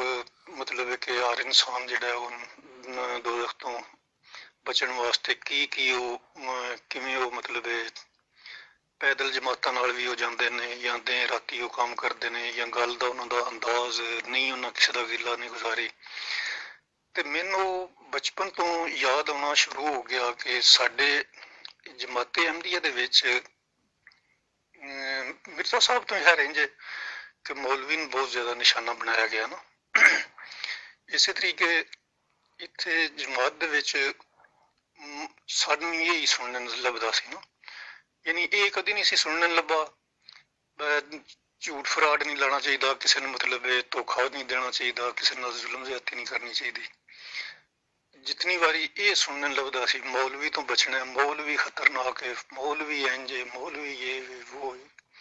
ਝੂਠਾ ਹੈ, ਫਰਾਡੀ ਹੈ, ਦਾਲ ਲਾਉਂਦਾ ਹੈ, ਜ਼ੁਲਮ ਕਰਦਾ ਹੈ, ਜ਼ਿਆਦਤੀਆਂ ਕਰਦਾ ਹੈ, ਜ਼ਨਾਹ ਕਰਦਾ ਹੈ ਬੱਚਿਆਂ ਨਾਲ, ਇਹ ਉਹ ਇਹੋ ਜਿਹੀਆਂ ਚੀਜ਼ਾਂ ਡਿਸਕਸ ਹੁੰਦੀਆਂ ਨੇ, ਚਾਹੇ ਮੁਰੱਬੀ ਹੋਣ ਤੇ ਚਾਹੇ ਵਡੇਰੇ ਹੋਣ। ਅੱਗੋਂ ਵਡੇਰਿਆਂ ਵੀ ਉਹਨਾਂ ਇਹੀ ਦੱਸਿਆ ਹੁੰਦਾ। ਉਹ ਸਾਰਾ ਕੁਝ ਵੇਖ ਕੇ ਤੇ ਮੈਂ ਉਹਨਾਂ ਦੇ ਜਿਹੜੇ ਰਵੱਈਏ ਸਨ ਜਮਾਤ ਵਾਲਿਆਂ ਦੇ ਤਬਲੀਗੀ ਦੇ, ਉਹ ਮੈਂ ਵੇਖੇ ਤੇ ਬੜਾ ਹੈਰਾਨ। ਮੈਂ ਫਿਰ ਇੱਕ ਦਫਾ ਉਹਨਾਂ ਦੇ ਨਾਲ ਚਲਾ ਗਿਆ। ਉਹਨਾਂ ਇੱਕ ਅਮੀਰ ਸਾਹਿਬ ਸਨ ਤੇ ਉਹਨਾਂ ਨੇ ਦੇ ਗੱਲ ਦਾ ਵੇਖਣਾ ਹਿਸਾਬ ਕਿਤਾਬ ਜਾਂ ਦੂਜਿਆਂ ਦੀ ਗੱਲ ਦਾ, ਤੇ ਉਹ ਜ਼ਹਿਨ ਵਿੱਚ ਇਹੀ ਆਉਣਾ ਕਿ ਜਿਵੇਂ ਨਾ ਮਤਲਬ ਬਹੁਤ ਜ਼ਿਆਦਾ ਤੜਪ ਹੈ, ਇਤਨੀ ਵਾਲਦੈਨ ਵੀ ਨਹੀਂ ਆਖਰਤ ਦੀ ਜਿਤਨੀ ਉਹਨਾਂ ਚੋਂ ਨਜ਼ਰ ਆਉਂਦੀ ਸੀ ਨਾ। ਉਹ ਜਿਹੜੇ ਦਿਹਾੜੇ ਤਬਲੀਗ ਨਾਲ ਮੈਂ ਰਿਹਾ, ਉਹ ਮੇਰੀ ਅਜੇ ਤੱਕ ਦੀ ਜ਼ਿੰਦਗੀ ਦੇ ਸਭ ਤੋਂ ਖੁਸ਼ਗਵਾਰ ਦਿਨ ਸਨ। ਇਹਦੇ ਵਿੱਚ ਸਵਾਏ ਆਖਰਤ ਤੋਂ ਕੋਈ ਫਿਕਰ ਨਹੀਂ ਸੀ ਹੁੰਦੀ। ਇਤਨੇ ਵਾਲਦੈਨ ਵੀ ਨਹੀਂ ਬੱਚੇ ਨੂੰ ਫਿਕਰ ਆਖਰਤ ਦੀ ਦਿੰਦੇ, ਚਲੋ ਦੁਨੀਆਦਾਰੀ ਦਾ ਵੀ ਨਾਲ ਕਾਫੀ ਉਹਨਾਂ ਨੂੰ ਫਿਕਰ ਹੁੰਦਾ ਹੈ, ਵਾਲਦੈਨ ਤੇ ਆਖਰਤ ਦੀ ਬਹੁਤ ਘੱਟ ਹੈ ਨਾ, ਲੇਕਿਨ ਉਹਨਾਂ ਦੀ ਆਖਰਤ ਦੀ ਫਿਕਰ ਤੇ ਜਿਹੜਾ ਉਹ ਮਤਲਬ ਉਹਨਾਂ ਆਪਣਾ ਆਪ ਦੱਸਿਆ ਮੈਨੂੰ। ਤੇ ਮੈਂ ਆਖਿਆ ਮੈਂ ਕਿੱਥੇ ਰਿਹਾ ਹੁਣ ਤੜੀ ਨਾ। ਔਰ ਇੱਕ ਮੌਲਵੀ ਸਾਹਿਬ ਹੋਰਾਂ ਨਾਲ ਗੱਲ ਹੋਈ ਤੇ ਗੱਲ ਵੀ ਇੰਝ ਹੀ ਹੋਈ। ਮੈਂ ਤੇ ਆਖਿਆ ਵੀ ਈਸਾ ਅਲੈਹਿਸਲਾਮ ਜਿਹੜੇ ਨੇ ਉਹ ਜ਼ਿੰਦਾ ਅਸਮਾਨ ਤੇ ਕਿਵੇਂ ਜਾ ਸਕਦੇ ਨੇ, ਤੇ ਉਹਨਾਂ ਨੂੰ ਸ਼ੱਕ ਪੈ ਗਿਆ ਵੀ ਇਹ ਕਾਦੀਆਨੀਆਂ ਦਾ ਕੀਤਾ ਹੈ ਤੇ ਇਹਦਾ ਵੀ ਜਿਹੜਾ ਨਾ, ਉਹਨਾਂ ਮੈਨੂੰ ਪਾਸੇ ਤੇ ਕਰ ਗਏ ਨਾ, ਤੇ ਉਹਨਾਂ ਬੜੀ ਤਫਸੀਲ ਨਾਲ ਗੱਲ ਦੱਸੀ। ਮੈਂ ਅਗਲੀ ਆਡੀਓ ਇਹਦਾ ਉਹਨਾਂ ਮੈਨੂੰ ਆਖਿਆ ਵੀ ਤੇਰੀ ਇਸ ਗੱਲ ਤੋਂ ਜਿਹੜਾ ਨਾ, ਉਹ ਮੈਂ ਉੱਥੇ ਸਾਰਿਆਂ ਦੇ ਸਾਹਮਣੇ ਇਸ ਤੋਂ ਨਹੀਂ ਗੱਲ ਕੀਤੀ ਕਿ ਮਤੇ ਤੇਰੇ ਤੂੰ ਬੁਰਾ ਮਹਿਸੂਸ ਕਰ ਰਿਹਾ ਨਾ, ਲੇਕਿਨ ਮੈਨੂੰ ਇਹ ਪੱਕੇ ਕਿ ਤੇਰਾ ਤਲਕ ਅਹਿਮਦੀਆਂ ਨਾਲ, ਯਾਨੀ ਕਿ ਜ਼ਿਆਦਾ 99% ਨਾ। ਮੈਂ ਕਿਹਾ ਜੀ ਬਿਲਕੁਲ ਤੁਹਾਡੀ ਗੱਲ ਸਹੀ ਹੈ। ਉਹਨਾਂ ਨੇ ਫਿਰ ਮੈਨੂੰ ਦੱਸਿਆ ਕਿ ਤੁਸੀਂ ਇੰਝ ਕਰੋ ਬੇਟਾ ਜੀ, ਆਪਣੀ ਤਹਿਕੀਕ ਕਰੋ, ਕਿਉਂਕਿ ਜਿਹੜਾ ਬੰਦਾ ਝੂਠੇ ਨਬੀ ਨੂੰ ਮੰਨ ਲੇ ਉਹਦੇ ਵਾਸਤੇ ਵੀ ਜੰਨਤ ਹਰਾਮ ਹੈ, ਹਮੇਸ਼ਾ ਦੋਜ਼ਖ 'ਚ ਜਾਏਗਾ, ਤੇ ਜੇ ਕੋਈ ਸੱਚੇ ਨਬੀ ਦਾ ਇਨਕਾਰ ਕਰੇ ਤੇ ਉਹਦੇ ਵਾਸਤੇ ਵੀ ਹਮੇਸ਼ਾ ਦੋਜ਼ਖ ਹੈ, ਉਹ ਜੰਨਤ ਵੀ ਉਹਦੇ ਤੇ ਹਰਾਮ ਹੈ। ਤੇ ਇਸ ਤੜਪ ਨੂੰ ਸਾਹਮਣੇ ਰੱਖ ਕੇ ਜਿਹੜਾ ਪਲੀਜ਼ ਮੈਂ ਹੱਥ ਬੰਨ ਕੇ ਆਖਣਾ ਕਿ ਤੁਸੀਂ ਆਪਣੀ ਤਹਿਕੀਕ ਕਰੋ ਤੇ ਮੈਂ ਹਾਜ਼ਰ ਹਾਂ। ਉਸ ਵਜ੍ਹਾ ਤੋਂ ਫਿਰ ਮੈਂ ਜਿਹੜਾ ਨਾ, ਉਹ ਮੇਰੇ ਦਿਲ ਵਿੱਚ ਤਹਿਕੀਕ ਦੀ ਤੜਪ ਪੈਦਾ ਹੋਈ। ਉਹਦੇ ਵਿੱਚ ਫਿਰ ਜੀ ਕੁਝ ਮੈਂ ਤਹਿਕੀਕ ਦੇ ਵਿੱਚ ਵੇਖਿਆ ਮਿਰਜ਼ਾ ਸਾਹਿਬ ਦੀਆਂ ਤਜ਼ਾਦ ਬਿਆਨੀਆਂ ਬਹੁਤ ਜ਼ਿਆਦਾ, ਫਿਰ ਇਹ ਕਿ ਕਈਆਂ ਜਗ੍ਹਾ ਤੇ ਲਿਖਿਆ ਕੁਰਾਨ 'ਚ ਮੇਰਾ ਨਾਂ ਆਇਆ ਵੇ ਜਾਂ ਕੁਰਾਨ 'ਚ ਇਹ ਗੱਲ ਲਿਖੀ ਹੈ, ਲੇਕਿਨ ਉਹ ਕੁਰਾਨ ਹਦੀਸ 'ਚੋਂ ਨਹੀਂ ਲੱਭਦੀ, ਹਦੀਸਾਂ ਤੇ ਬੜਾ ਆਖੀ ਹੈ, ਹਦੀਸਾਂ ਵਿੱਚ ਇਹ ਲਿਖੀ ਹੈ, ਲੇਕਿਨ ਉਹ ਹਦੀਸਾਂ ਵਿੱਚ ਕੋਈ ਨਹੀਂ ਲਿਖੀ ਆ। ਉਹ ਇਹ ਗੱਲਾਂ ਜਿਹੜੀਆਂ ਹਨ ਇਹਨਾਂ ਦੀ ਵਜ੍ਹਾ ਤੋਂ ਫਿਰ ਅੱਲਾਹ ਪਾਕ ਨੇ ਮਤਲਬ ਮੇਰੇ ਤੇ ਬੜਾ ਵੱਡਾ ਕਰਮ ਤੇ ਫਜ਼ਲ ਕੀਤਾ, ਤੇ ਮੈਂ ਇਸ ਦਲਦਲ 'ਚ ਜਿਹੜੇ ਉਹ ਨਿਕਲ ਗਿਆ। ਤੇ ਬਾਕੀ ਜਿਸ ਵੇਲੇ ਤਹਿਕੀਕ ਵੱਲ ਟੁਰੀਏ ਨਾ, ਉਸ ਵੇਲੇ ਬੜਾ ਮਤਲਬ ਆਸਾਨ ਜਿਹਾ ਮਸਲਾ ਪਤਾ ਲੱਗ ਜਾਂਦਾ ਕਿ ਜਮਾਤੇ ਕਾਦੀਆਨੀ ਜਮਾਤ ਜਿਹੜੀ ਇਹ ਗਲਤ ਹੈ ਨਾ। ਉਸ ਦੀ ਵਜ੍ਹਾ ਕਿ ਮਿਰਜ਼ਾ ਸਾਹਿਬ ਨੇ ਬਹੁਤ ਜ਼ਿਆਦਾ ਨਿਸ਼ਾਨ ਛੋੜ ਦਿੱਤੇ ਨੇ ਆਪਣੀਆਂ ਤਹਿਰੀਰਾਂ ਦੇ ਵਿੱਚ, ਔਰ ਐਸੀਆਂ ਐਸੀਆਂ ਤਹਿਰੀਰਾਂ ਨੇ ਕਿ ਬੰਦਾ ਹੈਰਾਨ ਹੋ ਜਾਂਦਾ ਹੈ ਕਿ ਯਾਰ ਇਹ ਤੇ ਕੋਈ ਨਾਰਮਲ ਇਨਸਾਨ ਵੀ ਇੰਝ ਦੀਆਂ ਤਹਿਰੀਰਾਂ ਨਹੀਂ ਲਿਖ ਸਕਦਾ, ਤੇ ਉਹਦੇ ਦਾਅਵੇ ਢੇਰ ਸਾਡੇ ਸਨ ਮਿਰਜ਼ਾ ਸਾਹਿਬ ਦੇ। ਮਿਸਾਲ ਦੇ ਤੌਰ ਤੇ ਮੁਜੱਦਦ ਦਾ ਦਾਵਾ, ਇਮਾਮ ਮਹਿਦੀ ਦਾ ਦਾਵਾ, ਈਸਾ ਇਬਨ ਮਰੀਮ ਹੋਣ ਦਾ ਦਾਵਾ, ਅੱਗੋਂ ਨਬੀ ਪਾਕ ਸੱਲੱਲਾਹੁ ਅਲੈਹਿ ਵਸੱਲਮ ਦਾ ਦੁਬਾਰਾ ਜ਼ਹੂਰ ਹੋਣ ਦਾ ਉਹਨਾਂ ਦਾ ਦਾਵਾ ਹੈ ਕਿ 1300 ਸਾਲ ਬਾਅਦ ਕਾਦੀਆਨ ਵਿੱਚ ਉਹ ਹੀ ਵਜੂਦ ਤੇ ਤਮਾਮ ਕਮਾਲਾਤੇ ਮੁਹੰਮਦੀ ਲੈ ਕੇ ਮੈਂ ਆਇਆ। ਯਾਨੀ ਕਿ ਇਹ ਸਾਰੀਆਂ ਚੀਜ਼ਾਂ ਜਿਸ ਵੇਲੇ ਵੇਖੀਏ ਨਾ ਤੇ ਉਹ ਤੇ ਉਂਝ ਹੀ ਮਤਲਬ ਬੰਦਾ ਪਾਗਲ ਹੋ ਜਾਂਦਾ ਹੈ ਨਾ। ਤੇ ਨਾਲ ਫਿਰ ਅੱਗੋਂ ਉਹਨਾਂ ਨੇ ਜਿਹੜੇ ਆਪਣੇ ਇਲਹਾਮ ਦਾ ਦੱਸਿਆ, ਉਹ ਕੈਂਚੀਆਂ ਤੇ ਉਸਤਰੇ ਤੇ ਕੀ ਤੇ ਕੁਝ ਕੋਈ ਇਲਹਾਮ ਨੇ ਜਿਹਨਾਂ ਦੇ ਬਾਰੇ ਇੱਕ ਇਲਹਾਮ ਇਹ ਹੋਇਆ ਤੇ ਉਹਦਾ ਮੈਨੂੰ ਪਤਾ ਨਹੀਂ ਪਿਆ ਲੱਗਦਾ ਕੀ ਇਹ ਤੇ ਉਹ ਫਲਾਣੀ ਲੁਗਤ ਇਬਰਾਨੀ ਲੁਗਤ ਦੇ ਵਿੱਚ ਚੈੱਕ ਕਰੋ ਇਸ ਲਫ਼ਜ਼ ਦਾ ਕੀ ਮਤਲਬ ਹੈ। ਅੱਗੋਂ ਫਿਰ ਇੱਕ ਇਲਹਾਮ ਹੋਇਆ ਤੇ ਉਹਦੇ ਬਾਰੇ ਆਖਿਆ ਵੀ ਮੈਂ ਉਹ ਅੱਗੇ ਹਿੰਦੂ ਲੜਕੇ ਕੋਲ ਪੜ੍ਹਾਇਆ ਤੇ ਉਹ ਸਮਝਿਆ, ਲੇਕਿਨ ਉਹ ਮੈਂ ਕੋਈ ਪੂਰਾ ਯਕੀਨ ਨਹੀਂ ਤੇ ਤੁਸੀਂ ਇਹਦਾ ਪਤਾ ਕਰਾਓ। ਯਾਰ ਬੜੀ ਅਜੀਬ ਜਿਹੀਆਂ ਤਹਿਰੀਰਾਂ ਵੇਖ ਵੇਖ ਕੇ ਤੇ ਸਹੀ ਗੱਲ ਹੈ ਬੰਦੇ ਦਾ ਦਿਮਾਗ ਖਰਾਬ ਹੋ ਜਾਂਦਾ ਹੈ। ਕਈ ਜਿਹੀਆਂ ਤੇ ਗੱਲਾਂ ਆਮ ਬੰਦਾ ਨਹੀਂ ਇੱਕ ਕਰਦਾ, ਤੇ ਉਹ ਮਿਰਜ਼ਾ ਸਾਹਿਬ ਨੇ ਮਤਲਬ ਐਸੀਆਂ ਐਸੀਆਂ ਗੱਲਾਂ ਕਰ ਦਿੱਤੀਆਂ ਨੇ ਕਿ ਬੰਦਾ ਸੋਚ ਸੋਚ ਕੇ ਜਿਹੜਾ ਨਾ ਉਹ ਪਾਗਲ ਹੋ ਜਾਂਦਾ। ਲੇਕਿਨ ਇਹਦੇ ਵਾਸਤੇ ਇਹ ਵੀ ਕਿ ਬੰਦਾ ਇਮਾਨਦਾਰੀ ਨਾਲ ਮਿਰਜ਼ਾ ਸਾਹਿਬ ਨੂੰ ਪਾਸੇ ਤੇ ਕਰਕੇ ਨਾ 2 ਮਿੰਟ ਵਾਸਤੇ ਨਿਊਟਰਲ ਹੋ ਕੇ ਤੇ ਉਹ ਤਹਿਰੀਰਾਂ ਪੜ੍ਹੇ, ਤੇ ਜੇ ਉਹ ਆਖੇ ਸਾਰਾ ਕੁਝ ਉਹ ਮੰਨੇ ਤੇ ਉਹਦੇ ਬਾਅਦ ਤਹਿਰੀਰਾਂ ਪੜ੍ਹੇ ਤੇ ਫਿਰ ਤਾਂ ਸਾਫ਼ ਜ਼ਾਹਿਰ ਹੈ ਜਦੋਂ ਉਹਦੇ ਦਿਲ ਵਿੱਚ ਇਹ ਕਿ ਮੇਰਾ ਨਬੀ ਹੈ ਤੇ ਮੈਂ ਉਹਨੂੰ ਸੱਚਾ ਮੰਨਣਾ ਵਾਂ, ਤੇ ਫਿਰ ਤੇ ਉਹਦੀ ਹਰ ਗੱਲ ਕੁਰਾਨ ਹਦੀਸ ਨਾਲ ਟਕਰਾਉਂਦੀ ਵੀ ਹੋਵੇ, ਝੂਠ ਵੀ ਬੋਲਿਆ ਹੋਵੇ, ਤਾਂ ਵੀ ਉਸ ਮਤਲਬ ਇਹ ਹੀ ਆਖਣਾ ਕਿ ਨਹੀਂ ਮਿਰਜ਼ਾ ਸਾਹਿਬ ਨੇ ਸਹੀ ਆਖਿਆ ਨਾ। ਕੁਰਾਨ ਹਦੀਸ ਵੱਲ ਤੇ ਕਮੀ ਪੇਸ਼ੀ ਹੋ ਸਕਦੀ ਹੈ, ਮਿਰਜ਼ਾ ਸਾਹਿਬ ਨੇ ਸਹੀ ਆਖਿਆ ਨਊਜ਼ ਬਿੱਲਾ, ਯਾਨੀ ਫਿਰ ਉਹਦੇ ਦਿਲ ਵਿੱਚ। ਲੇਕਿਨ ਨਿਊਟਰਲ ਰਹਿ ਕੇ ਜਿਹੜਾ ਕਾਦੀਆਨੀ ਦੋਸਤ ਉਹਨਾਂ ਦੀਆਂ ਤਹਿਰੀਰਾਂ ਵਿੱਚੋਂ ਮਤਲਬ ਚੈੱਕ ਕਰੇ ਨਾ, ਉਹ ਬਹੁਤ ਜਲਦ ਇਸ ਦਲਦਲ ਚੋਂ ਨਿਕਲ ਸਕਦਾ ਇਨਸ਼ਾਅੱਲਾ। ਮਾਸ਼ਾਅੱਲਾ, ਜਜ਼ਾਕੱਲਾ ਵੀਰ ਜੀ। ਅੱਲਾਹ ਰਬੁਲ ਇੱਜ਼ਤ ਸਾਡੇ ਇਹ ਦੀਨ ਦੇ ਕੰਮ ਕਰਨ ਵਾਲੀਆਂ ਜਿੰਨੀਆਂ ਜਮਾਤਾਂ ਨੇ ਇਹਨਾਂ ਨੂੰ ਸਦਾ ਸਲਾਮਤ ਰੱਖੇ ਤੇ ਆਪਣੀ ਹਿਫਜ਼ੋ ਅਮਾਨ ਵਿੱਚ ਰੱਖੇ। ਵੀਰ ਜੀ, ਤੁਸੀਂ ਕਾਦੀਆਨੀਅਤ ਦੀ ਦਲਦਲ ਦੇ ਵਿੱਚੋਂ ਅਲਹਮਦੁਲਿਲਾ ਨਿਕਲ ਆਏ ਜੇ, ਤੇ ਸਾਡੇ ਉਹ ਸਾਥੀ ਜਿਹੜੇ ਨਾਮੂਸੇ ਖਤਮੇ ਨਬੂਵਤ ਦਾ ਤਹਫੁਜ਼ ਕਰਦੇ ਪਏ ਨੇ, ਉਹਨਾਂ ਬੇਲੀਆਂ ਨੂੰ ਤੁਸੀਂ ਕੀ ਸਲਾਹ ਦਿਓਗੇ ਕਿ ਅਸੀਂ ਬਾਕੀ ਜਿਹੜੇ ਕਾਦੀਆਨੀ ਦੋਸਤ ਨੇ ਉਹਨਾਂ ਨੂੰ ਇਸ ਦਲਦਲ ਦੇ ਵਿੱਚੋਂ ਕਿਵੇਂ ਬਾਹਰ ਕੱਢ ਸਕਦੇ ਹਾਂ? ਜੀ ਸਬਰ ਭਾਈ, ਇਹਦੇ ਵਾਸਤੇ ਮੈਂ ਕੁਰਾਨ ਵਿੱਚ ਅੱਲਾ ਨੇ ਫਰਮਾਇਆ ਹੈ, ਜਿਸ ਐਤ ਦਾ ਮਫਹੂਮ ਇਹ ਵੇ ਕਿ ਅੱਲਾ ਪਾਕ ਨੇ ਫਰਮਾਇਆ ਹੈ, ਐ ਮਹਿਬੂਬ ਤੁਸੀਂ ਇਹਨਾਂ ਤੇ ਦਰੋਗਾ ਨਹੀਂ। ਫਿਰ ਇੱਕ ਹੋਰ ਜਗ੍ਹਾ ਤੇ ਗਲਬਨ ਸੂਰਤ ਅਲ-ਨਹਲ ਦੀ ਆਇਤ ਨੰਬਰ 125 ਅੱਲਾ ਪਾਕ ਨੇ ਫਰਮਾਇਆ ਕਿ ਐ ਮੇਰੇ ਮਹਿਬੂਬ ਤੁਹਾਡਾ ਹੱਕ ਹੈ,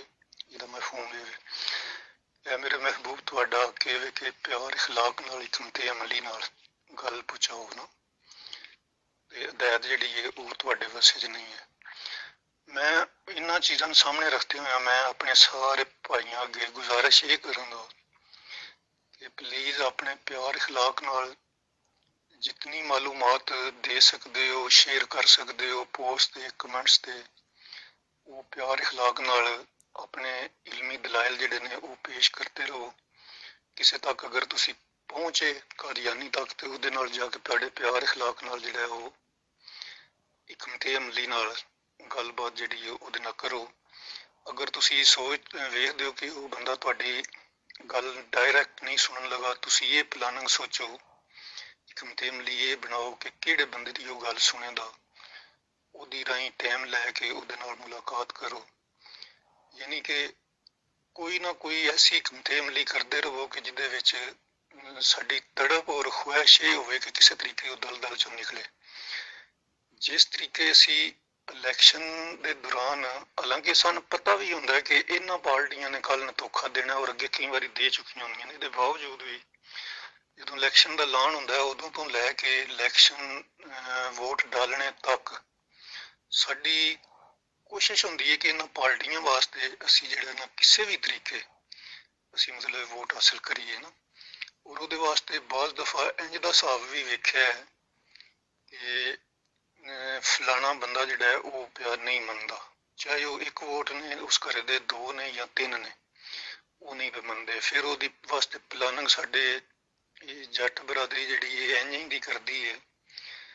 ਕਿ ਫਲਾਣੇ ਜਗ੍ਹਾ ਤੇ ਉਹਦੀ ਬੱਚੀ ਵਿਆਹੀ ਹੈ ਤੇ ਉਹਦੇ ਮਤਲਬ ਜਵਾਈ ਨੂੰ ਜਾ ਕੇ ਲਿਆਵੀਏ, ਉਹ ਭਾਵੇਂ 200-300 ਕਿਲੋਮੀਟਰ ਦੂਰ ਹੋਵੇ, ਉੱਥੇ ਗੱਡੀ ਖੜਨੀ ਹੈ, ਜਾ ਕੇ ਉਹਦਾ ਤਰਲਾ ਲੈਣਾ ਹੈ, ਉਹਨੂੰ ਲਿਆ ਕੇ ਉਧਰ ਉਹ ਇਹਨਾਂ ਦਾ ਤਰਲਾ ਲੈਣਾ ਹੈ। ਉਹਦੇ ਬਾਵਜੂਦ ਵੀ ਉਹ ਵੋਟ ਦੇਣ ਜਾਂ ਨਾ ਦੇਣ, ਲੇਕਿਨ ਆਪਣੀ ਭਾਈ ਦੌੜ ਪੂਰੀ ਜ਼ੋਰ ਸਹੀ ਦਿਲੋਂ ਇਮਾਨਦਾਰੀ ਨਾਲ ਹੋ ਕੇ ਲਾਉਂਦੇ ਨੇ ਨਾ। ਤੇ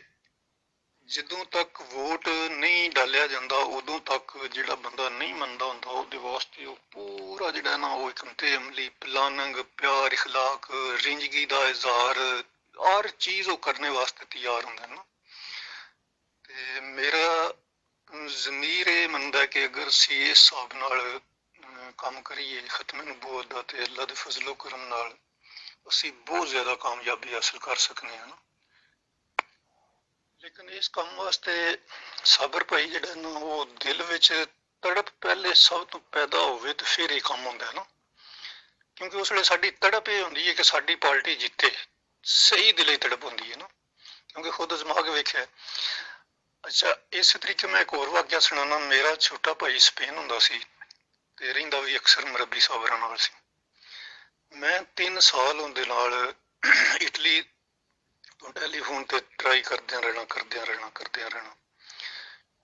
ਤੇ ਉਹ ਕੋਈ ਨਾ ਕਦੀ ਉਹਨਾਂ ਦਾ ਜਿਹੜਾ ਫਿਰ ਤਰੀਕਾਕਾਰ ਹੁੰਦਾ ਹੈ, ਇੱਧਰੋਂ ਟਪੋਸੀ ਲਈ ਤੇ ਉੱਧਰ ਜਾ ਪਏ, ਗੱਲ ਆਖਿਆ ਕੁਰਾਨ ਪਾਕ ਤੇ ਕਰਨੀ ਹੈ। ਕੁਰਾਨ ਪਾਕ ਤੋਂ ਜਿਸ ਵੇਲੇ ਮਤਲਬ ਵਾਲ ਵੂਲ ਕੇ ਲਿਆ ਵੀ ਇਹ ਸਾਹਬਾ ਦਾ ਇਸ ਆਇਤ ਦੇ ਮੁਤਾਬਕ ਸਾਹਬਾ ਇਕਰਾਮ ਰਜ਼ੀ ਅੱਲਾਹੁ ਅਨਹੁ ਦਾ ਇਹ ਕੀਤਾ ਹੈ, ਉਹਨਾਂ ਨੇ ਇਹ ਲਿਖਿਆ ਹੈ, ਤਾਬਈਨ ਨੇ ਇਹ ਲਿਖਿਆ ਹੈ, ਅਇਮਾ ਇਕਰਾਮ ਨੇ ਇਹ ਲਿਖਿਆ ਹੈ, ਮੁਜੱਦਦੀਨ ਨੇ ਇਹ ਲਿਖਿਆ, ਤੁਸੀਂ ਆਪਣਾ ਵੱਖਰਾ ਮਤਲਬ ਕੱਢ ਦਿਓ। ਉਹ ਜਿਸ ਵੇਲੇ ਉਦੋਂ ਘੇਰਾ ਪਾਈਏ ਫਿਰ ਉਹ ਹਦੀਸ ਵੱਲ ਆ ਜਾਣਾ ਹੈ। ਹਦੀਸ ਵੱਲ ਜਿਸ ਵੇਲੇ ਸਾਬਤ ਕਰਨੀ ਕਿ ਇਹਦੀ ਸਨਦ ਜ਼ਈਫ ਹੈ ਜਾਂ ਮਤਲਬ ਇਹਦਾ ਰਾਵੀ ਜਿਹੜਾ ਉਹ ਕਜ਼ਾਬ ਹੈ, ਉੱਥੋਂ ਫਿਰ ਨਿਕਲਣਾ ਤੇ ਉਹ ਅੱਗੋਂ ਆ ਜਾਣਾ। ਇਮਾਮ ਮਾਲਿਕ ਰਹਿਮਤੁल्लाह अलैह ਨੇ ਮਤਲਬ ਇਹ ਅਕੀਦਾ ਵਫਾਤ ਦਾ ਦਿੱਤਾ ਹੈ, फलाने ने यह आख्या, फलाने ने, वो सारे पासों कवर करदियां कदी मतलब टपोसी कदियों ला जानी, कदी खत्मे नबूवत वाल भज वगना, उदों वलना ते वो मतलब इमाम मेहदी रजी अल्लाह अन्हु ते ईसा अलैहिस्सलाम एक शख्सियत ने उदे हो जाना, उदों वलना। वो इस तरीके करके ना 3 साल मेरे ना टेलीफोन ते इस तरीके लगे ना, ते कोई ना गलबात बनी। फिर वो पाकिस्तान छुट्टी गया ते मैं भी मगर टुर गया।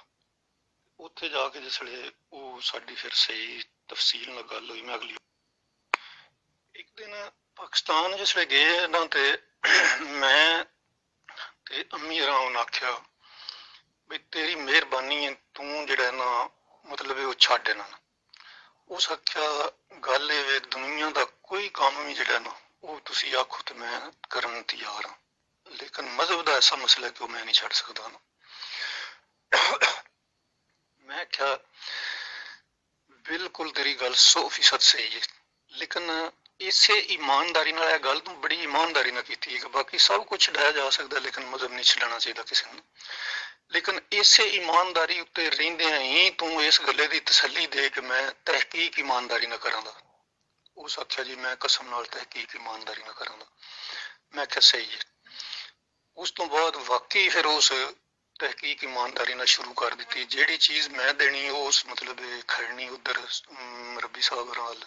उधरों जवाब लिया के मैंने देना, फिर मतलब मैं दसना, उस फिर भज वगना। एक बारी मैंने भी नाल लैके गया, ठीक है। इस तरीके करके अलहमदुलिल्लाह वो 10-12 दिनों दे विच वो मुसलमान हो गया। लेकिन मैं कसम उठा के दसना वा कि मेरे कोल पहले यानी तड़प पैदा की, उस तड़प की वजह तो मैं कुरान हदीस के दलाइल ढूंढा, उन्होंने टकोसले जिहड़े ने वो भी मतलब पहला ढूंढे, फिर उहदे तो बाद मैं उन्होंने जवाब जिहड़े उलमाए कराम ने दिते ने वो भी हासिल किए। उहदे तो बाद फिर मैं मतलब हुण देने शुरू किए ते अल्लाह पाक ने 3 सालां बाद वो मेरी तड़प जिहड़ी सी ना वो अल्लाह ने कबूल की।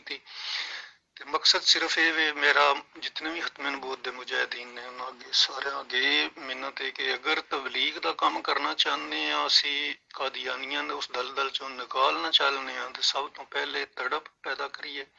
कि असी किसी तरीके भी इन्होंने जिहड़ा ना वो मतलब उस पासों कढ़ना है। हिकमते अमली सोचो उहदे वास्ते फिर मतलब अपने दलाइल अलहमदुलिल्लाह मुसलमाना कोल कुरानो हदीस दे साहबा इकराम तो ताबेईन तो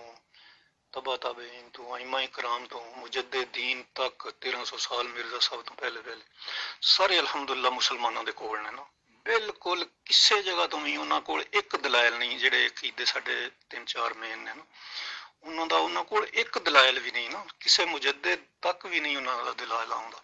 जाके कुरान की तफसीर कुरान बिल कुरान, कुरान बिल हदीस, कुरान की तफसीर साहबा इकराम तो ताबेईन तो आइमा इकराम तो मुजद्दिदीन तो किसी जगह तो उन्होंने एक अकीदा भी चों नहीं साबित होंदा अल्हम्दुलिल्लाह। इस वजह तो सन मतलब हिकमते अमली की बहुत सख्त जरूरत है, बहुत सख्त जरूरत है। ਉਹਦੇ वास्ते मैं दसिया कि ਉਹਦੇ वास्ते प्लानिंग सोच यही बनाई जाए कि किस तरीके फलाने कादियानी तक पहुंचा जाए, ਉਹਦੇ तक हकीकत पहुंचाई जाए। मिर्जा साहब दी किताबां अगे रख के अपने दलाइल रख के मेरे मालूमात के मुताबिक मेरे ज़हन के मुताबिक प्यार इखलाक सब तो मेन और तड़प चीज़ां ये जड़ियां बहुत जरूरी। अल्लाह अकबर, अल्लाह अकबर, सुभान अल्लाह। हिकमत अमली ते सच्ची तड़प।